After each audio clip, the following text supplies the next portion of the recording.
Bonsoir à tous, on se retrouve ce soir pour la suite de notre série sur la préparation des données en Python.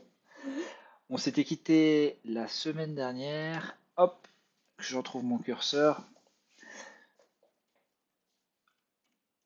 sur la sélection de features. On avait vu différents éléments pour sélectionner les features qu'on avait, sachant qu'avant on avait vu le nettoyage des données. Et donc aujourd'hui on va s'intéresser à la troisième grosse partie de la préparation de données qui est l'ensemble des transformations qu'on va pouvoir appliquer à nos données pour augmenter les performances de notre modèle. Pardon. Allez, c'est parti. Hop, c'est parti. Donc, pour cette partie, on a pas mal de choses et d'éléments à traiter. La première partie qu'on va voir, c'est comment changer l'échelle de nos données numériques. Alors, c'est important de mettre à l'échelle en fait nos données, puisque en général on observe qu'un modèle avec des poids très larges va être très instable, il va avoir du mal à converger. Donc ça vaut pour certains, d'autres n'en sont pas du tout affectés. Typiquement, tous les modèles à base d'arbres ne sont pas affectés par l'échelle, puisqu'à chaque fois les splits sont basés sur un seul critère à chaque fois. Et on remarque également que mettre également à l'échelle la target, c'est aussi une bonne idée, surtout avec les réseaux de neurones, où on observe des résultats bien meilleurs.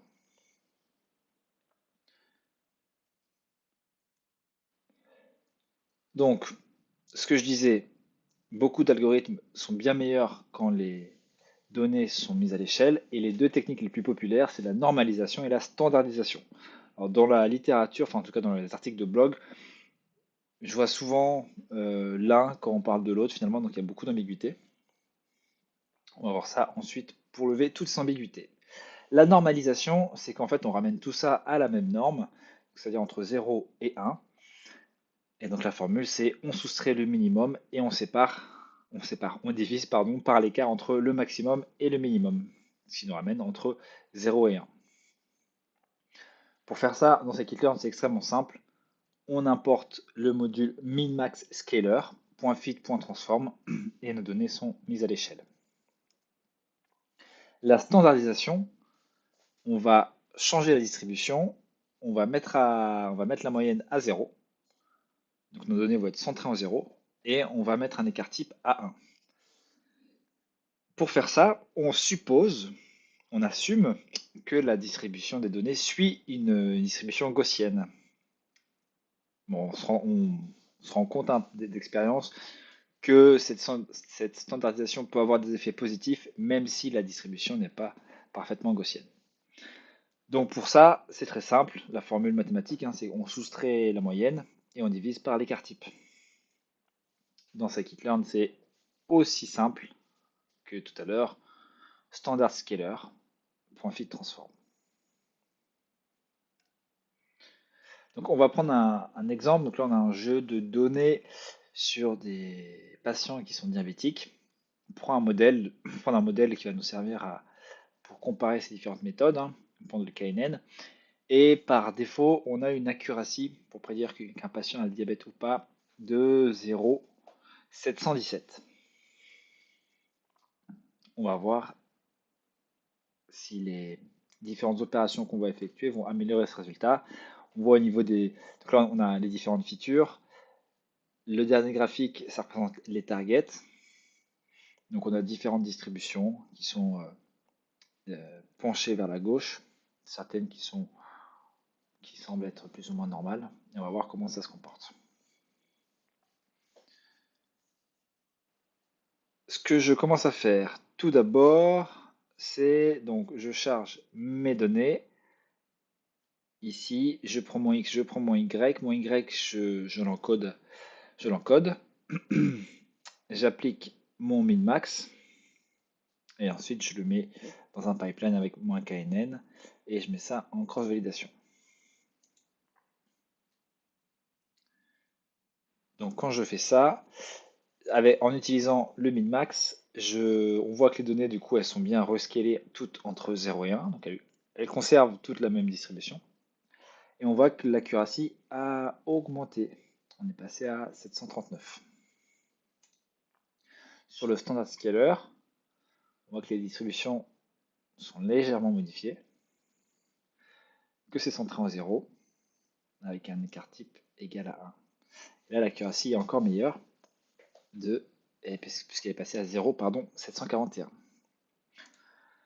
Donc si on résume, on avait rien, on était à 0,717. On a appliqué le minimax scaler, on est passé à 0,739. Et avec le standard scaler, on est passé à 0,741. Donc on voit quand même que ça a un impact non négligeable sur les performances. Alors, une question assez commune qui peuvent arriver, c'était notamment sur le choix de la normalisation ou de la standardisation. Donc, ce qu'il faut vraiment retenir, c'est que si les données suivent une loi gaussienne, on va standardiser de base, sinon on va normaliser. Dans le doute, commencez par normaliser, et si vous avez le temps, comparez les deux tout simplement. Ça peut être intéressant de standardiser puis de normaliser, puisque la standardisation va vous donner des valeurs positives et négatives, et ensuite quand vous allez normaliser, vous allez retourner sur des valeurs uniquement positives, et il y a certains algorithmes qui ne tolèrent que des valeurs positives. En tout cas, il y a d'autres plutôt processus de pré-traitement des données qu'on va pouvoir mettre à la suite qui imposent des valeurs strictement positives. Donc de temps en temps, ça peut être intéressant de faire les deux. Donc ça, c'est le cas générique. Maintenant, on va voir un cas où on a des outliers qui viennent finalement fausser un petit peu ce changement d'échelle, puisque à chaque fois, on va calculer la moyenne, on va calculer l'écart type, etc. Et donc les outliers vont avoir un impact sur ça. Pour faire une normalisation, ou en tout cas une mise à l'échelle robuste par rapport à ça, on va utiliser une standardisation robuste. Donc pour ça, on va reprendre une formule très similaire. C'est en fait, on va tout simplement faire en sorte que dans notre formule de mise à l'échelle, on va ignorer les outliers. Ou en tout cas, faire en sorte qu'ils aient moins d'impact. Pour ça, c'est très simple. On ne va pas soustraire la moyenne, on va soustraire la médiane. Et on ne va pas diviser par l'écart type, mais on va diviser par l'écart interquantile. Donc la différence entre le percentile 75 et le percentile 25. Donc le troisième quartile et le premier quartile. Donc avec ça, les outliers vont avoir beaucoup moins d'impact sur la mise à l'échelle. Dans scikit-learn, c'est très simple. On importe le robust scaler, on fait fit, on fait transform, et ça fonctionne.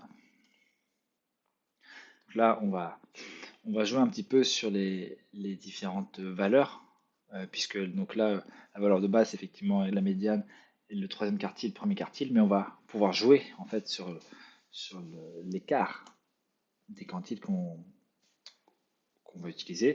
Donc là, typiquement, on va tester de 1 à 99, de 5 à 95, de 10, 10, 90, 15, 85, 80, 20, 20, 80, 25, 75, etc. Parce que là, c'est de la valeur à 100 moins la valeur. On affiche les résultats et on voit finalement que le meilleur résultat, c'est pour les percentiles 15 et 85. Du coup, donc 15,85, on obtient 0,740 d'accuracy. Donc c'est un peu mieux que ce qu'on avait précédemment. Donc si je résume, avec tout ce qu'on a mis, de base, le robust scaler, les valeurs de base, on avait 0,734, et en choisissant donc l'écart de 15,85, on est à 740. Donc ça reste un peu moins bien que le standard scaler dans ce cas-là, mais dans le cas où vous avez des outliers, le robust scaler peut vraiment faire une différence non négligeable. Donc là, on a vu la mise à l'échelle des valeurs numériques. Maintenant, nous allons parler de l'encodage des valeurs catégorielles. Donc, dans les valeurs catégorielles, on va avoir deux grands types. On va avoir les valeurs nominales et les valeurs ordinales. Les valeurs nominales, c'est celles qui sont discrètes, évidemment, sans aucun ordre, sans aucun rang. Alors que les valeurs ordinales, comme leur nom l'indique, elles ont un ordre. Donc, les valeurs nominales, ça va être typiquement une ville dans laquelle vous habitez. Paris, Toulouse, Tokyo, New York. Il n'y a pas d'ordre, entre guillemets, entre ces différentes villes. C'est juste des valeurs discrètes. alors que les valeurs ordinales, elles ont un ordre. Donc typiquement, ça va être typiquement votre âge, entre guillemets, c'est-à-dire est-ce que vous êtes un enfant, un adolescent, un jeune adulte, un retraité, etc., etc. Donc il y a un ordre finalement, puisqu'on peut dire que les personnes âgées sont, entre guillemets, supérieures par rapport aux adolescents. Supérieures dans le sens à la catégorie âge, puisque ça représente finalement un ensemble de valeurs.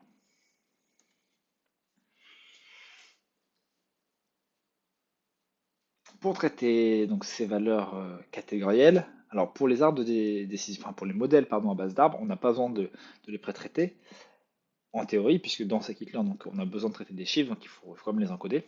Mais en théorie, les arbres ont pas besoin peuvent travailler directement avec les valeurs catégorielles. Mais de manière générale, gardez à l'esprit que la grosse majorité des algorithmes nécessitent d'avoir que des valeurs numériques. Trois approches d'encodage: l'encodage ordinal, le one-hot encoding et le demi-encoding. On va voir ce que c'est. Donc l'encodage ordinal, c'est le plus simple. On a trois valeurs catégorielles, rouge, vert, bleu. On va importer le module et on va faire fit transform. Et ça va tout simplement attribuer à une valeur un chiffre, un nombre plutôt. Donc il me semble que par défaut, dans scikit-learn, il le range par ordre alphabétique. Donc bleu, ça va être 0, green 1, et red, ça va être le 2. Enfin, voilà, tout simplement. Et maintenant, on a des chiffres qu'on va pouvoir manipuler.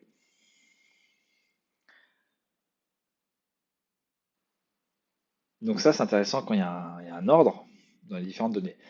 Là, faire attention, il n'y a peut-être pas forcément d'ordre dans ces données, donc c'est peut-être pas forcément l'encodage le plus approprié. Parce que faut imaginer que derrière ça, ça va être utilisé par les différents coefficients, les différents paramètres du modèle. Et que s'il y a un 2, si finalement on utilise une régression linéaire, et ben on va avoir le 2 va avoir si on met une valeur 2 rouge, ça va avoir deux fois plus d'impact qu'une valeur verte. Ça peut, ça peut avoir des effets secondaires non désirables. Le label encoding, c'est un label encoder, en fait c'est un objet dans scikit-learn, c'est la même chose que l'ordinal encoder, sauf que ça ne prend en argument qu'une seule colonne, parce que c'est destiné pour la target, donc le label, dans un problème de classification. Deuxième encodage, c'est le one-hot encoding.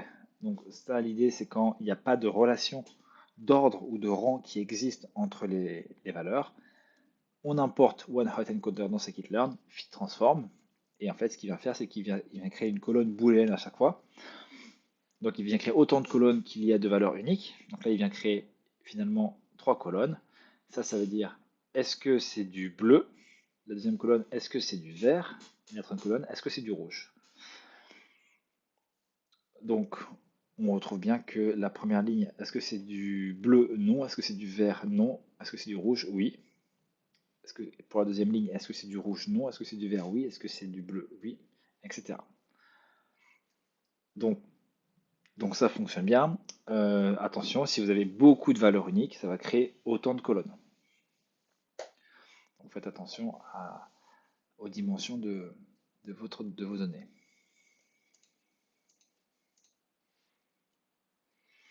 Le demi-variable encoding, ça marche à peu près comme le one-hot encoding, sauf qu'en fait, il n'y aura pas la dernière valeur encodée, puisque en fait, il suffit de mettre 0, 0, donc c'est ce qu'on voit là. Là, on a la première colonne qui veut dire est-ce que c'est du vert? Et la deuxième colonne, est-ce que c'est du rouge?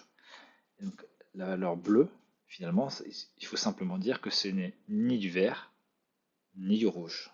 Dans ce cas-là, on comprend que ça veut dire du bleu. Donc pour ça, on reprend le one-hot encoder et on lui passe en valeur d'attribut drop first. Donc on va tester avec un jeu de données sur le cancer du sein. On a 286 échantillons et on a 9 colonnes. Ce qu'on vient faire, donc tout simplement, on vient appliquer un ordinal encoder sur les features. On prend aussi un label encodeur sur la target. On a ici un exemple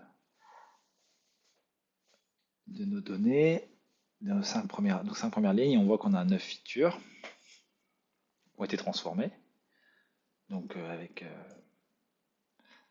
différents nombres.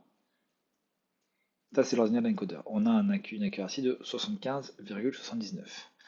Avec le one hot encoder, la démarche est la même, sauf que on va avoir autant de nouvelles colonnes qu'il y a de valeurs uniques dans chacune des colonnes catégorielles.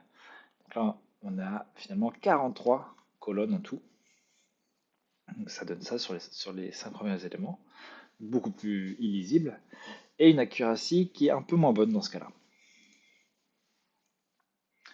Donc voilà, c'est les deux grandes approches qu'on peut utiliser. Même beaucoup moins bonne, puisque là on est à 70, alors que juste avant on était à 75 en accuracy. Ok. On va s'intéresser à un autre type de sujet, c'est rendre les distributions plus gaussiennes, puisque en pratique, les modèles marchent beaucoup mieux lorsque la distribution est gaussienne. L'idée c'est de supprimer les biais, les déviances, je ne sais pas comment on dit en français, mais faire en sorte que les données suivent une loi normale. Voilà. Pour ça, on peut utiliser donc ce qu'on appelle le Power Transform. L'idée, c'est donc du coup de supprimer une déviation à droite ou à gauche et donc entre guillemets de stabiliser la variance d'une distribution. Et on a deux approches pour faire ça. On a la transformation Box-Cox ou la transformation Yeo-Johnson. Et on va voir ça sans plus tarder.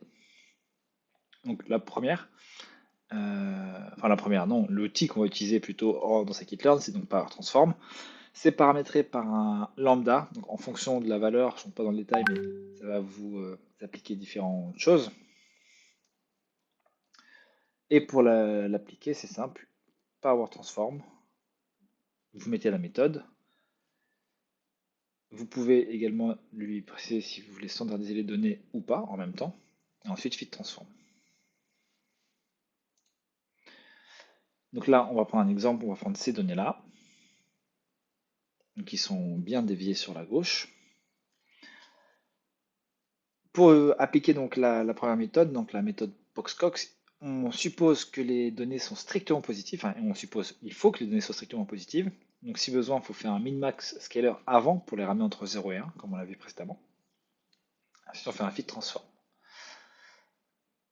Donc là, on a appliqué sur des données, on a une accuracy de 0,811. Qu'est-ce qu'on voit? On voit que toutes les données sont bien centrées en 0 et que ça suit plus une loi uniforme. Yeo-Johnson, donc la deuxième méthode, elle peut s'appliquer peu importe la valeur des features. Pour ça, il suffit de dire méthode Yeo-Johnson, fit transform, et on va avoir un score égal à 0,808. Alors, est-ce que c'est un peu moins bien? C'est un peu moins bien. Souvent, Yeo-Johnson est associé au standard scaler. Donc, on va souvent retrouver le standard scaler et la power transform. Et donc là, on va avoir une accuracy à 0,816, ce qui est du coup un peu mieux que les deux autres méthodes précédentes. Donc, si je résume, de base, on avait 797 en accuracy et on est monté à 0,811 avec Box-Cox, 0,808 avec Yeo-Johnson et 0,816 avec Yeo-Johnson précédé d'une standardisation. Donc on a légèrement amélioré nos performances.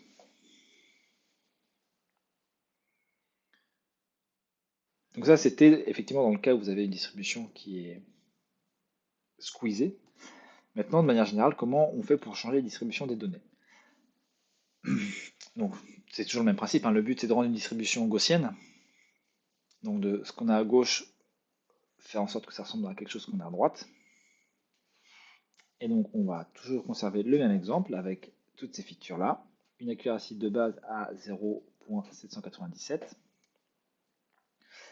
Et le premier outil qu'on va utiliser, c'est tout simplement le quantile transformer avec une distribution normale en sortie. Donc on lui dit fit transform et lui automatiquement il va faire en sorte de rendre la distribution normale. Donc voilà à quoi ressemblent les features après. On a une accuracy de 0.817, donc c'est mieux que ce qu'on avait précédemment. Ça fonctionne bien.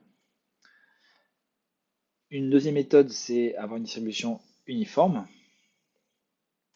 Ça peut être utile quand il y a beaucoup de valeurs différentes ou beaucoup de valeurs sparses, éparpillées, pas éparpillées, mais creuses. Ça peut être intéressant de ramener tout ça sur une distribution uniforme. Quand on l'applique, du coup, on va avoir une redistribution avec le même nombre de valeurs en fonction des différents buckets qui ont été trouvés. Et là, on voit que ça marche bien puisque l'accuracy, dans ce cas-là, elle est montée à 0.845. On peut jouer sur le nombre de quantiles. Là, par défaut, on en a mis 100. Donc, on veut 100 buckets, 100 quantiles. Mais si on joue avec, on voit que assez rapidement, à partir de 8 ou 9, même à partir de 4, en fait, on a le meilleur score. On a eu 0.854 avec seulement 4 quantiles. Et ensuite, on va venir effectivement sur un plateau où les valeurs vont être à 843. Donc, pourtant, on avait mis tout leur 100, mais 100 finalement, c'était clairement pas nécessaire. Donc, si je résume, les résultats, on va avoir ça. Et donc, le meilleur score, ça va être atteint avec une transformation uniforme avec 4 quantiles, donc avec des quartiles finalement.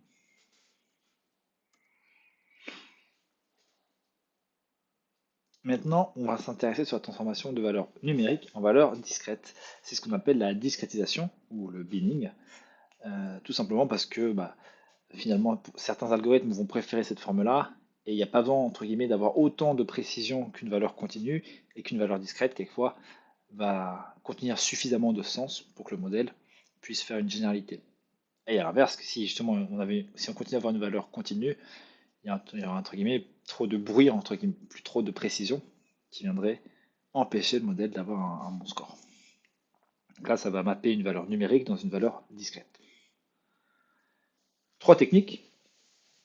La technique donc uniforme, donc chaque bin finalement va avoir la même largeur.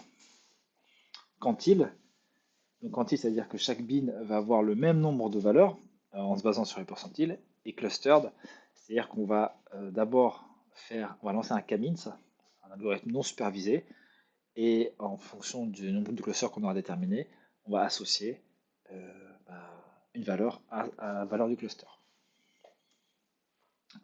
Donc pour ça, l'objet de base qu'on va utiliser, c'est le k-beans discretizer. On va d'abord le préciser donc de quelle manière on va encoder les valeurs catégorielles. Non, pardon, à la fin, à quoi ça va ressembler? Est-ce que ça va être ordinal ou unhot, pardon? Et quelle est la stratégie parmi les trois qu'on vient de présenter? Donc là, sur cet exemple, là, on a une distribution comme ça, et on lui demande d'avoir une stratégie uniforme. C'est-à-dire que chaque beans va avoir la même largeur. Donc là, on avait des beans qui n'avaient pas forcément la même largeur de base, on en avait des plus ou moins larges, et là, on arrive à quelque chose d'uniforme où chaque beans fait 1 de large, si je ne m'abuse. Je crois que c'est ça à peu près, ouais. Donc on reprend notre exemple, on a une baseline, on a une accuracy à 0,797. On va faire une discrétisation uniforme. Donc en soi, ça ne change pas les distributions, ça change pas fondamentalement les distributions. On a une accuracy du coup à 0.827, ce qui est mieux que notre 0,797. En faisant donc une discrétisation k-means, donc clusterisée, on a une accuracy à 0.814, ce qui est un peu moins bien. Là, on a pris 3 clusters, donc on voit effectivement sur chacun des features qu'on a eu 3 clusters qui ont été qui ont été choisis, qui ont permis de discrétiser la feature. Et enfin, donc la discrétisation quantile.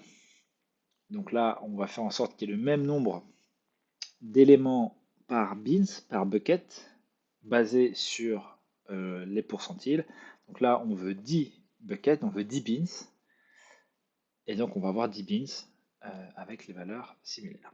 Et donc là, on trouve une accuracy, enfin un gros bond, puisqu'on est à 0,840. Bien sûr, on va pouvoir jouer avec le nombre de beans sur donc, la dernière stratégie, la stratégie quantile. On va pouvoir jouer et on va voir que finalement avec 9, non pas 9, avec 3 beans, on a les meilleurs résultats. On arrive à 0,67. Donc pas besoin d'en mettre, on en avait mis 10. Donc pas besoin d'en mettre 10 ou 100. Finalement là, 3, dans ce problème-là, ça marche extrêmement bien. Voilà pour résumer les différents scores qu'on a observés. Méthode uniforme, K-means, quantile et quantile avec 3 beans. On va voir maintenant la dernière partie des transformations de données. Donc c'est comment on va générer des nouvelles features. Par défaut, on a nos features, voilà, elles sont ce qu'elles sont. Et ce qu'on va faire, c'est créer de nouvelles features et pourquoi pas même des features non linéaires, ce qui va faire peut-être améliorer les performances du modèle, même si on va perdre forcément en interprétabilité. Pour ça, on va en fait tout simplement générer les features polynomiales. Donc on peut le faire à la main, mais on va voir qu'on a un outil qui fait ça très bien dans scikit-learn. En général, on va monter au degré 2, 3, voire 4. Mais il faut faire attention à cette explosion polynomiale, parce que finalement, c'est pas parce qu'on va avoir plus de features que le modèle sera plus performant. Dans scikit-learn, polynomial feature, degré égale 2. Et là, typiquement, on a ces deux features qui, dans un exemple, valent 2 et 3. Ce qu'il va faire, c'est qu'il va prendre, la première valeur, enfin, il va prendre chacune des valeurs et les élever au degré 0, 1 et 2. Puis ensuite, il va prendre le produit. Et dans un degré 2, c'est tout ce qu'il fera. Donc on a 1, puisque c'est puissance 0. Ensuite, on a bien 2 et 3 qui sont respectivement les puissances 1. On a 4 qui est la puissance 2 de la première valeur. On a 9 qui est la puissance 2 de 3. Et on a 6 qui est le produit 2 fois 3. Donc à partir de 2 features, on vient de générer 6 nouvelles features. Ensuite, il faudra effectuer forcément une sélection de features pour voir si tout cela est pertinent. Alors attention, parce qu'effectivement, en degré 3, on va vite venir exploser le nombre de features. Là, sur ce problème-là, on avait 60 features à la base. En faisant de l'explosion polynomiale, on est passé à plus de 39 000 features, avec une accuracy qui n'est pas forcément meilleure, puisque de mémoire, on était à 0,797, et là, on est à 0,800. Et j'imagine qu'on a fortement allongé le temps d'entraînement. Donc là, voilà, on voit la courbe en fonction du degré qu'on applique, et on voit que c'est vraiment exponentiel. Et en général, voilà, 2 et 3, ça suffit largement pour ajouter de la non-linéarité sans pénaliser trop le modèle. Bien sûr, on peut jouer avec, et on voit qu'avec 3, on gagne, mais vraiment, vraiment pas tant que ça. On voit qu'avec 2 et 4, on est même moins bon, donc on a ajouté plus de bruit que ce qu'on avait initialement avec finalement un degré 1 qui est la baseline. Et voilà, ça conclut du coup cette partie sur les transformations de données. Donc une partie plus courte que ce qu'on a vu précédemment, mais tout autant intéressante. 5 grandes parties aujourd'hui. On a vu comment changer d'échelle avec des valeurs numériques, avec la normalisation, la standardisation et la standardisation robuste, applicable quand on a des outliers. La deuxième chose à retenir, c'est l'encodage des valeurs catégorielles. Donc on peut avoir des variables nominales, des valeurs ordinales. En fonction de ce qu'on a, on va soit faire un ordinal encoding, soit un one-hot encoding, soit même un demi-variable encoding. Ensuite, on privilégie plutôt une distribution gaussienne et on veut surtout éviter justement les biais, les distributions skewed. Donc pour ça, Power Transform dans scikit-learn avec deux transformations de disposition, Box-Cox et Yeo-Johnson, avec leurs contraintes bien évidemment. Et sinon, pour changer de distribution, donc deux possibilités quant à elle transforme. On transforme de manière normale, on transforme de manière uniforme. Enfin, donc dans l'autre cas, quand on veut encoder des valeurs numériques en valeurs catégorielles, on va faire ce qu'on appelle de la discrétisation. Et pour ça, trois approches à notre disposition. L'approche uniforme, l'approche quantile, l'approche clustered. Et enfin, on a vu comment générer des nouvelles features à partir des features existantes. Hein. Donc c'est ce qu'on appelle l'explosion polynomiale. Bien évidemment, pour créer une nouvelle feature, le mieux c'est de demander au métier qui sera le plus à même de répondre à tout ça. Voilà ce qui conclut cette quatrième partie sur la transformation de données. Donc si je résume tout ce qu'on a vu aujourd'hui, donc on avait abordé le nettoyage des données, la sélection de features. Aujourd'hui on a vu Data Transform. On verra dans un live futur donc les transformations avancées et la réduction de dimensions. En data cleaning, la défilé n'est pas optimisé. En data cleaning, on avait vu le traitement de manière basique, en basant sur la variance et les données dupliquées, comment gérer les outliers pour les identifier et leur mettre un score, et comment gérer les données manquantes, avec soit de la suppression, soit de l'imputation. Ensuite, en sélection de features, ce qu'on avait abordé, c'était d'abord une approche statistique, avec les coefficients de Pearson, le Ki2, la NOVA ou l'information mutuelle. Ensuite, on a vu une approche par feature importance, donc soit avec des coefficients intrinsèques au modèle, soit avec les feature importance des modèles à base d'arbres, ou encore avec des approches de permutation, avec un score de permutation, simplement. Enfin, on avait vu la RFE et sa cousine en cross-validation, donc la Recurrent Feature Elimination, donc le fait qu'on va progressivement éliminer des features au fur et à mesure, ça c'est pas évident à dire. Et enfin l'approche un peu plus brute de décoffrage, la SFS, donc Sequential Feature Selection. On ajoute, on supprime des features et on mesure à chaque fois qu'est-ce qui fonctionne le mieux. Aujourd'hui, on a vu les transformations de données avec tout d'abord l'encodage, la mise à l'échelle plutôt des valeurs numériques, normalisation, standardisation robuste. Ensuite, l'encodage de valeurs catégorielles, avec les encodages les plus connus, l'ordinal et le one-hot. Le changement de distribution, avec les power transform et les quantile transform. La discrétisation, donc on passe d'une valeur continue à une valeur catégorielle. Donc encore une fois, trois approches, l'approche uniforme, l'approche quantile, l'approche clusterisée. Et enfin, la génération de nouvelles features avec l'explosion polynomiale. On abordera donc, comme je disais dans le prochain live, les deux autres parties qui nous restent. Et d'ici là, je vous souhaite une très bonne fin de journée ou de nuit. Bref, bonne fin de vos activités respectives. Allez, à très bientôt.